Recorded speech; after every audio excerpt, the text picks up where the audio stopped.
فصل ششم. زبان سوم عشق. دریافت هدایا. زمانی که من در شیکاگو بودم انسانشناسی می‌خواندم.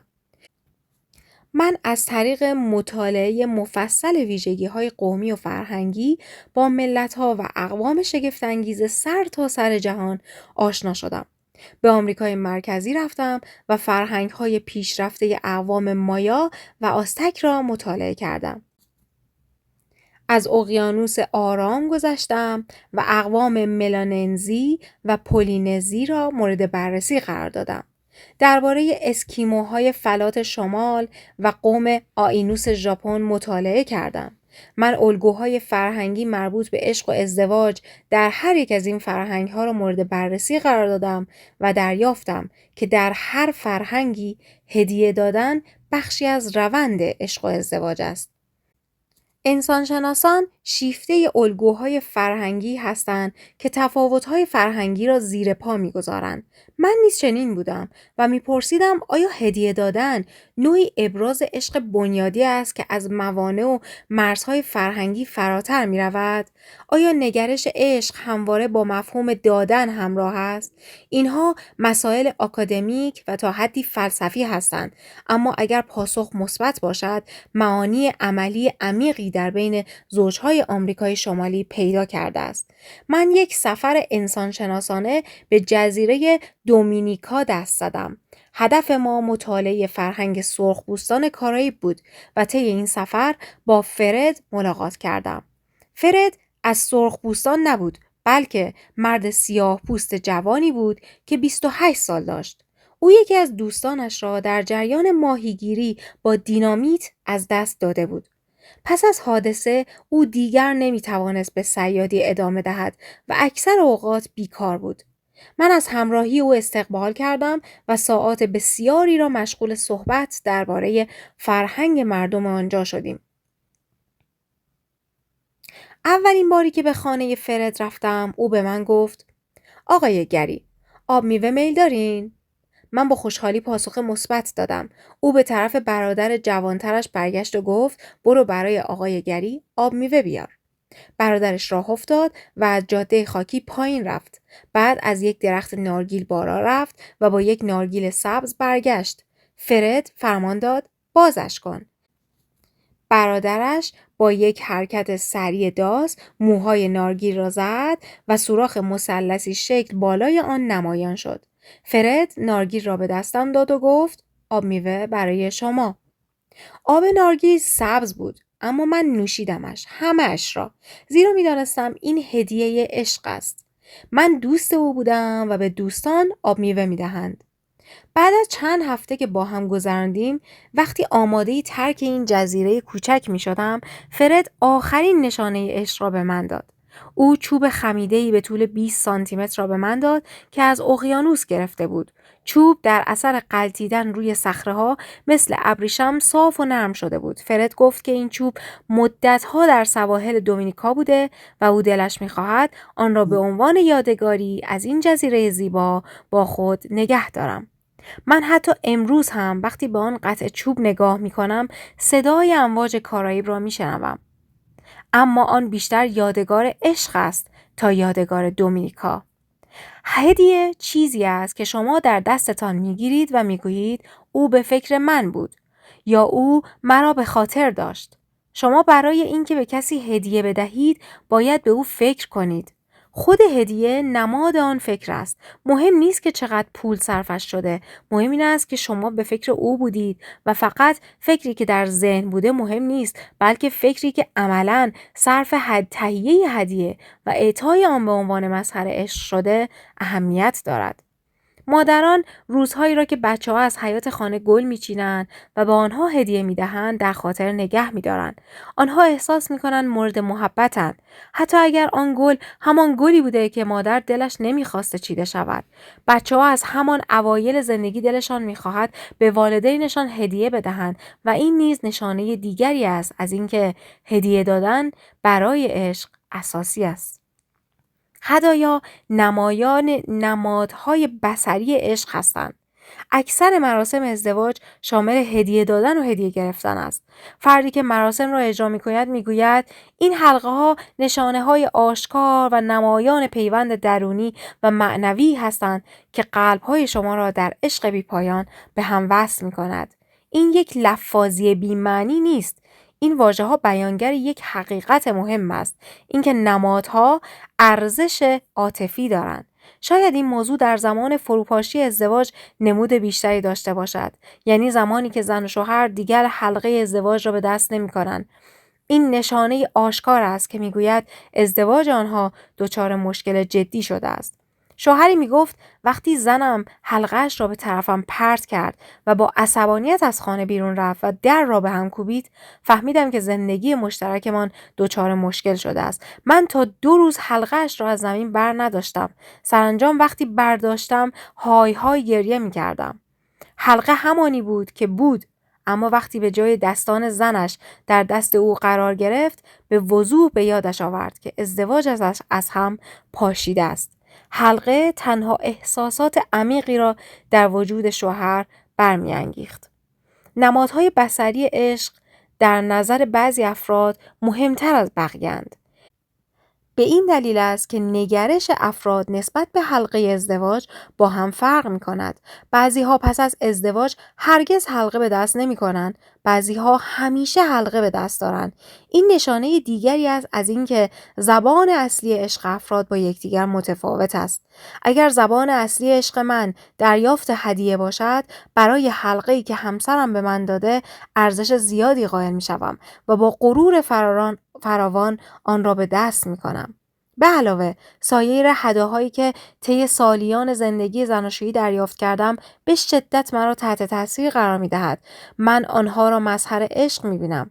اگر هدیه‌ای به عنوان نماد بصری در کار نباشد، ممکن است عشق همسرم را زیر سوال ببرم.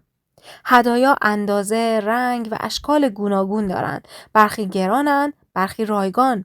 از نظر کسی که زبان اصلی عشق او دریافت هدیه است، قیمت هدیه اهمیت چندانی ندارد، مگر اینکه با وسع شما ابداً تناسبی نداشته باشد. اگر میلیونری دائما هدایای $1 به همسرش بدهد، همسرش ممکن است شک کند که آنها تجلی عشق باشند.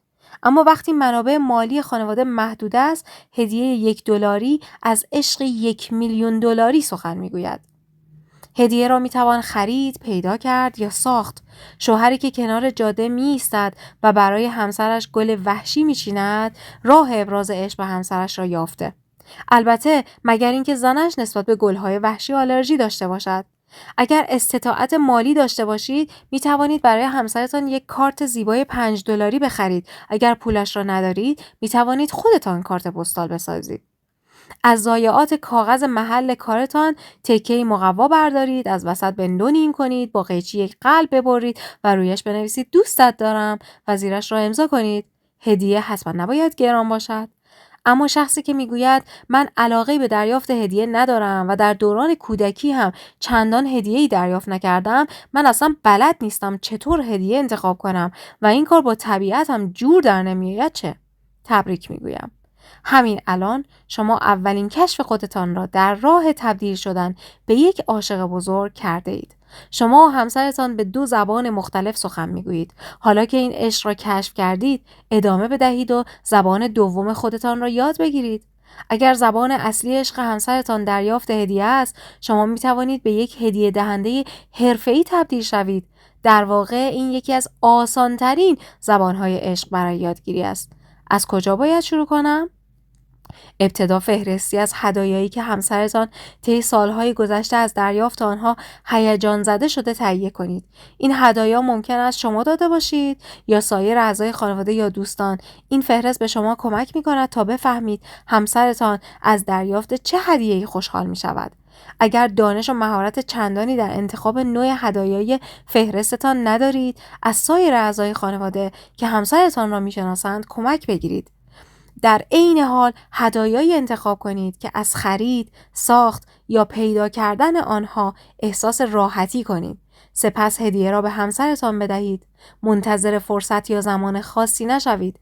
اگر دریافت هدیه زبان اصلی عشق او باشد، تقریباً هر چیزی که به او بدهید از نظرش ابراز عشق محسوب می شود.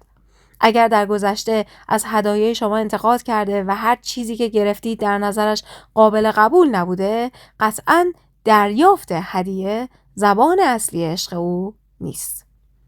هدیه و پول. اگر می‌خواهید هدیه دهنده حرفه‌ای شوید، باید نگرش خودتان نسبت به پول را عوض کنید. هر یک از ما درک خاص خودمان از پول داریم و در رابطه با مصرف پول احساسات متفاوتی داریم. برخی از ما بیشتر به خرج کردن تمایل داریم و وقتی پول خرج می‌کنیم احساس خوبی نسبت به خودمان پیدا می‌کنیم. برخی دیگر بیشتر به پس‌انداز کردن گرایش دارند و وقتی پولشان را پس‌انداز یا به طرزی عاقلانه سرمایه‌گذاری می‌کنند، احساس خوبی نسبت به خود پیدا می‌کنند. اما اگر شما بیشتر خرج می‌کنید، مشکلی در خرید هدیه برای همسرتان نخواهید داشت. اما اگر صرفه‌جو و پس‌انداز کننده هستید، در برابر ایده پول خرج کردن جهت ابراز عشق مقاومت خواهید کرد. شما برای خودتان هم چیزی نمی‌خرید. چرا باید برای همسرتان چیزی بخرید؟ اما این نگرش این نکته را نادیده می‌گیرد که شما با پس‌انداز کردن و سرمایه‌گذاری پولتان در واقع احترام به خود و امنیت عاطفی می‌خرید. شما با شیوه مراقبت از پولتان از نیازهای عاطفی خودتان مراقبت می‌کنید، نه نیازهای عاطفی همسرتان. اگر کشف کرده اید که زبان اصلی عشق همسرتان دریافت هدایاست، آن وقت شما بفهمید که خرید هدیه برای او بهترین سرمایه گذاری است که می توانید در زندگیتان بکنید. شما روی رابطه تان سرمایه گذاری می کنید و مخزن عشق محبوبتان را پر می کنید و او با مخزن عشق پر می تواند متقابلا محبت مورد نیاز شما را به همان زبانی که می فهمید به شما برگرداند. وقتی نیازهای عاطفی هر دو نفر برآورده شود، زندگی زناشویی شما ابعادی جدید خواهد یافت. نگران موجودی پس‌اندازتان نباشید. شما همیشه پس‌انداز کننده باقی خواهید ماند. اما سرمایه گذاری روی عشق همسرتان مثل سرمایه گذاری روی بهترین سهام بازار است.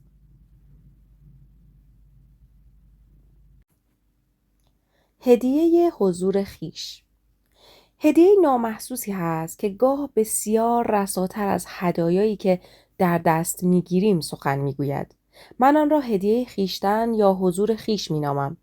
اگر وقتی همسرتان به شما نیاز دارد کنارش باشید، این از دیدگاه کسی که زبان اصلی عشق او دریافت هدیه است بسیار اهمیت دارد.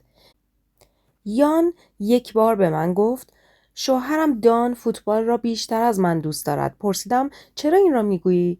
روزی که بچه‌مان به دنیا آمد او فوتبال بازی میکرد. من تمام بعد از ظهر در بیمارستان خوابیده بودم ولی او داشت فوتبال بازی میکرد. وقتی بچه به دنیا آمد آنجا بود؟ اوه بله، او آنقدر آنجا ماند تا بچه به دنیا بیاید، اما 10 دقیقه بعد برای بازی فوتبال رفت. من واقعا ناراحت شدم. این مهمترین لحظه زندگی ما بود. من دلم میخواست او کنارم باشد. دلم میخواست آن لحظات را با هم باشیم، اما دان مرا ترک کرد تا برود فوتبال بازی کند. این شوهر ممکن است 10 شاخه گل سرخ برای همسرش فرستاده باشد، اما این گلها به اندازه حضور او در بیمارستان برای زنش اهمیت نداشتند. یان به شدت از این جریان رنجیده بود. بچه حالا 15 سال دارد، ولی مادرش وقتی راجع به آن حرف میزند انگار دیروز اتفاق افتاده بود. من بیشتر سوال کردم. پس نتیجه گیری شما این است که دان فوتبال را بیشتر از شما دوست دارد بر اساس این تجربه؟ او گفت نه، روز تشییع جنازه مادرم هم او فوتبال بازی میکرد. او در مراسم تدفین شرکت کرد؟ اوه بله، او در مراسم شرکت کرد، اما به محض اتمام آن رفت فوتبال بازی کند. نمیتوانستم باور کنم. برادران و خواهرانم با من به خانه آمدند، اما شوهرم فوتبال بازی میکرد. بعداً از دان راجع به آن دو روایت سوال کردم. او دقیقاً میدانست که من از چه صحبت میکنم. میدانستم که زنم این قضیه را مطرح می کند. من تمام مدت وضع حمل و موقعی که بچه به دنیا آمد آنجا بودم. من از او عکس گرفتم و خیلی خوشحال بودم. واقعا نمی توانستم صبر کنم و به بچه‌های تیم نگویم که پدر شدم. اما وقتی شب به بیمارستان برگشتم و دیدم زنم چقدر دستم عصبانی است، خوشحالیم از بین رفت. نمیتوانستم حرفهای او را باور کنم. من فکر میکردم از اینکه این خبر را به بچه‌های تیم دادم احساس غرور میکند. حضور فیزیکی در زمان بحران بهترین هدیه‌ای است که میتوانید به همسری بدهید که زبان اصلی عشق او دریافت هدیه است. و اما وقتی مادرش مرد، احتمالاً زنم به شما نگفته که قبل از مرگ مادرش 1 هفته مرخصی گرفتم و تمام مدت در بیمارستان ماندم و به منزل مادرش سر زدم و کمک کردم. پس از مرگ او و پایان مراسم تدفین احساس کردم هر کاری که از دستم برمی آمده کردم. حالا احتیاج به استراحت دارم. من بازی فوتبال را دوست دارم و میدانستم که به من کمک می‌کند تا آرامش خاطر پیدا کنم و مقداری از فشارهای روحی را که تحت آن بودم تخلیه کنم. من فکر می‌کردم او هم با من می‌آید تا نفسی تازه کنیم. من آن کارهایی که به نظرم برای او مهم بود انجام داده بودم، اما انگار کافی نبود. او هرگز به من اجازه نداد آن 2 روز را فراموش کنم. او میگوید من فوتبال را بیشتر از او دوست دارم. مسخره است. او شوهر صادقی بود که نتوانسته بود اهمیت عظیم حضور خیش را درک کند. حضور او آنجا از نظر زنش از هر چیز دیگری مهمتر بود. حضور فیزیکی در زمان بحران بهترین هدیه‌ای است که می‌توانید به همسری بدهید که زبان اصلی عشق او دریافت هدیه است. بدن شما نماد عشقتان می‌شود. اگر نماد را بردارید، احساس عشق از بین می‌رود. در جریان مشاوره دان و یان درباره رنجش‌ها و سوء تفاهم‌های گذشته صحبت کردند. سرانجام یان توانست دان را ببخشد و دان هم توانست بفهمد که چرا حضور فیزیکی او برای زنش مهم است. اگر حضور فیزیکی همسرتان برای شما مهم است، پیشنهاد می‌کنم این را به زبان بیاورید و به همسرتان بگویید. انتظار نداشته باشید او فکر شما را بخواند. از سوی دیگر اگر همسرتان به شما گفت که من واقعا میخواهم آنجا کنارم باشی، درخواست او را جدی بگیرید. ممکن است از دیدگاه شما این کار مهمی نباشد، اما اگر به این درخواست پاسخ مثبت ندهید، ممکن است نتیجه‌ای برخلاف میلتان داشته باشید. یک بار شوهری به من گفت وقتی مادرم مرد، رئیس اداره زنم به او گفت میتواند 2 ساعت برای شرکت در مراسم تشییع جنازه برود، اما برای بعد از ظهر حتما باید به شرکت برگردد. زنم به او گفت که احساس می‌کند در این روز شوهرش به او نیاز دارد و او باید تمام روز مرخصی بگیرد. رئیس او پاسخ داد اگر تمام روز رو مرخصی بگیری اخراج می‌شوی. زنم جواب داد برای من شوهرم مهمتر از شغل است. او تمام روز را کنار من ماند. آن روز بیش از همیشه احساس کردم که مورد محبت او قرار گرفتم. من هرگز کاری را که او کرد فراموش نمی کنم. اتفاقاً او شغلش را هم از دست نداد. به زودی رئیسش از آنجا رفت و از زنم خواستند سر کارش برگردد. این زن به زبان عشق شوهرش حرف زده بود و شوهر هرگز این را فراموش نکرد. تقریباً همه مطالبی که تاکنون پیرامون عشق نوشته شده حاکی از آن است که جوهر عشق بخشش است. همه 5 زبان عشق از دادن به محبوب سخن میگویند. اما برای بعضی‌ها دریافت هدایا، این نمادهای مرئی عشق از همه چیز مهمتر است. من این را زمانی به بهترین وجه دریافتم که در شیکاگو با جیم و جانیس ملاقات کردم. آنها در سمینار ازدواج من شرکت کرده بودند و قبول کردند که پس از پایان سمینار در بعد از ظهر یک شنبه مرا به فرودگاه اوهار ببرند. اما تا پرواز من 2-3 ساعتی وقت مانده بود و آنها پرسیدند که آیا مایلم با هم به رستوران برویم. من واقعا گرسنه‌ام بود. در نتیجه فوراً موافقت کردم. اما آن بعد از ظهر من چیزی بسیار بیشتر از یک غذای مجانی به دست آوردم. جیم و جانیس هر دو در مزارع ایالت ایلینویز مرکزی و به فاصله کمتر از 100 مایل از یکدیگر بزرگ شده بودند. آنها کمی پس از ازدواجشان به شیکاگو نقل مکان کردند. من 15 سال بعد از آن زمان و موقعی که آنها 3 بچه داشتند ماجرای زندگیشان را شنیدم. جانیس تقریباً بلافاصله پس از اینکه نشستیم شروع به صحبت کرد.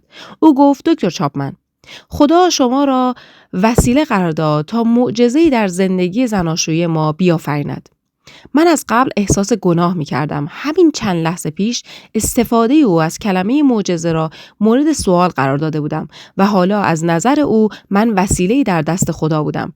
جانیس ادامه داد 3 سال پیش ما برای اولین بار در سمینار ازدواجی که شما اینجا در شیکاگو برگزار کردید شرکت کردیم. من واقعا ناامید بودم. من جدا در فکر جدایی از جیم بودم و این را به او گفته بودم. مدت‌ها بود که زندگی زناشویی ما پوچ و توخالی شده بود. من مایوس شده بودم. سالها بود که به جیم گله می‌کردم که به عشقش نیاز دارم، اما او هیچ پاسخی نمی‌داد. من عاشق بچه‌ها بودم و می‌دانستم که آنها مرا دوست دارند. اما از جانب جیم هیچ مهر و محبتی احساس نمی کردم. در واقع در آن زمان او از من متنفر بود. او آدم منظم و مرتبی بود و همه چیز را طبق روال انجام میداد. او مثل ساعت قابل پیش بینی بود و هیچ کس نمی توانست نظم و ترتیب او را به هم بزند.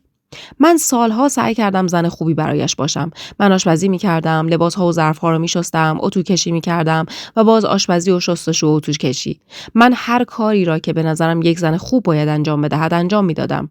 من با او رابطه جنسی داشتم زیرا می دانستم که برایش مهم است، اما هیچ عشقی از جانب او احساس نمی کردم. احساس می کردم که بعد از ازدواجمان دیگر شور و شوقش تمام شده و وجود مرا عادی قلمداد می کرد. احساس می کردم مورد سوء استفاده قرار دارم و او ارزشی برایم قائل نمی شود. وقتی درباره احساساتم با جیم صحبت کردم به من خندید و گفت ازدواج ما هم مثل بقیه آدم‌های جامعه خوب است. او به من یادآوری کرد که ما قبض‌هایمان را می‌پردازیم، یک خانه و یک ماشین قشنگ داریم و من آزادم که بیرون خانه کار کنم یا کار نکنم. او گفت که من به جای گله و شکایت مدام باید خوشحال باشم. او حتی سعی نکرد احساسات مرا بفهمد. من احساس کردم که کاملاً طرد شدم. جانیس چای خود را برداشت و به جلو خم شد و گفت خب به هر حال ما 3 سال پیش به سمینار شما آمدیم. اما قبلا هرگز در هیچ سمیناری پیرامون ازدواج شرکت نکرده بودیم. من نمیدانستم چه صحبتی قرار است بشود و صادقانه بگویم که انتظار زیادی از سمینار نداشتم. من فکر نمی کردم که کسی بتواند جیم را تغییر بدهد. طی سمینار و پس از آن جیم صحبت زیادی نکرد. ظاهراً از آن خوشش آمده بود. او گفت که شما بامزه این، اما در مورد هیچ یک از مطالب سمینار با من صحبتی نکرد. من همچنین انتظاری از او نداشتم و از او سوالی نکردم. همانطور که گفتم آن موقع من کاملا درسرد شده بودم. همانطور که میدانی سمینار در روز شنبه پایان یافت. شنبه شب و یک شنبه کاملا عادی بود، اما دوشنبه بعد از ظهر جیم از سر کار به خانه آمد و یک شاخه گل سرخ به من داد. از او پرسیدم اینو از کجا آوردی؟ گفت از فروشنده‌ای در خیابان خریدم. فکر میکنم تو لایق گل سرخی. من زدم زیر گریه و گفتم اوه جیم تو چقدر خوبی. میدانستم که او گل سرخ را از مونی خریده. مونی مرد جوانی بود که بعد از ظهر در خیابان گل میفروخت. او اما این اهمیتی نداشت. مهم این بود که او برایم گل خریده بود. روز سه‌شنبه جیم حدود ساعت 1:30 از دفترش به خانه آمد و از من پرسید که آیا برای شام پیتزا بخرد و به خانه بیاورد. او گفت که به نظرش بد نیست گاهی استراحت کنم و برای شام غذا نپزم. به او گفتم که ایده عالی است. بنابراین وقتی شب به خانه می آمد پیتزا خرید و با هم اوقات خوبی را سپری کردیم. بچه‌ها عاشق پیتزا هستند و از پدرشان برای این کار تشکر کردند. من او را در آغوش گرفتم و گفتم که چقدر از شام لذت بردم. روز چهارشنبه وقتی جیم به خانه آمد برای هر کدام از بچه‌ها یک بسته شکلات و برای من هم یک گلدان کوچک گیاه آورد. او گفت که گل سرخ زود پژمرده می شود و فکر کرده که بهتر از چیزی برایم بخرد که مدتی دوام می‌آورد. کم کم فکر می‌کردم که خواب می‌بینم. نمی‌توانستم کارهایی را که جیم انجام می‌داد باور کنم و علتش را بفهمم.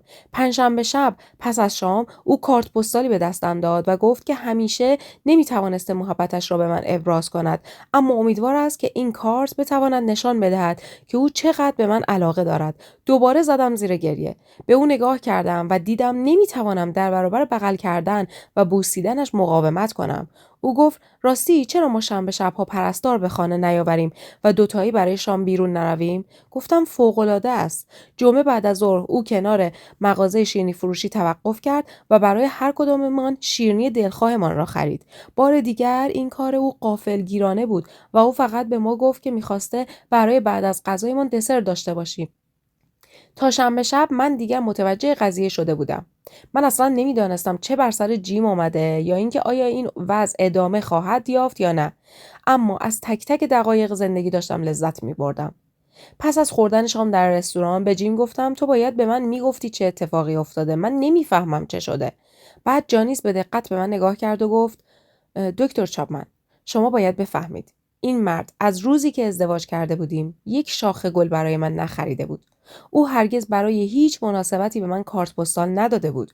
او همیشه میگفت این کار اتلاف پول است. به کارت پستال نگاه میکنی و بعد آن را دور میاندازی.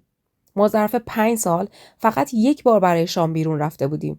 او هرگز برای بچه‌ها چیزی نخریده بود و انتظار داشت که من هم فقط مایحتاج ضروری را بخرم. او هرگز برای شام پیتزا به خانه نیاورده بود. او انتظار داشت من هر شب شام بپزم. منظورم این است که این یک تغییر بزرگ در رفتار او بود. من به طرف جیم برگشتم و پرسیدم: وقتی در رستوران از تو پرسید که قضیه چیست چه گفتی؟ به او گفتم که من سخنان شما در سمینارتان درباره زبان عشق را شنیدم و فهمیدم که زبان عشق او دریافت هدایاست. همانطور فهمیدم که طی این سالها هیچ هدیه‌ای به او ندادم، شاید از زمان ازدواجمان به بعد. من به یاد آوردم که وقتی نامزد بودیم معمولا برای او گل و هدایای کوچک می‌خریدم، اما بعد از ازدواج فکر کردم استطاعتش را ندارم. به او گفتم که تصمیم گرفتم به مدت 1 هفته هر روز برایش هدیه بخرم و ببینم آیا تغییری در او به وجود می‌آید یا نه. باید اذعان کنم که ظرف 1 هفته تغییرات بسیار بزرگی در او دیدم.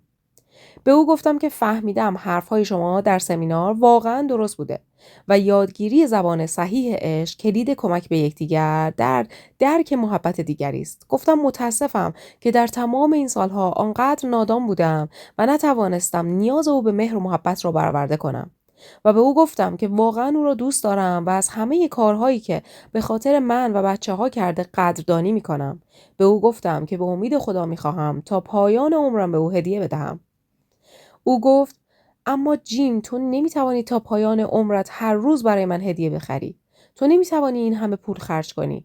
من گفتم: خب شاید هر روز نخرم، اما حداقل هفته 1 بار می‌خرم. این یعنی 52 بار در سال که بیشتر از تمام هدایایی است که در 5 سال گذشته دریافت کردی. و کی گفته که قرار همه آنها را بخرم؟ ممکن است بعضی از آنها را خودم بسازم یا به قول دکتر چاپمن در فصل بهار یک گل وحشی از جلوی حیاط بچینم. جانیس حرف او را قطع کرد و گفت: دکتر چاپمن، فکر نمی‌کنم طی 3 سال گذشته حتی 1 هفته یادش رفته باشد که من هدیه بدهد. او واقعا آدم جدیدی شده است. نمی‌توانید باور کنید که ما چقدر سعادتمند شده‌ایم. بچه‌هایمان ما را مرغ عشق صدا می‌کنند.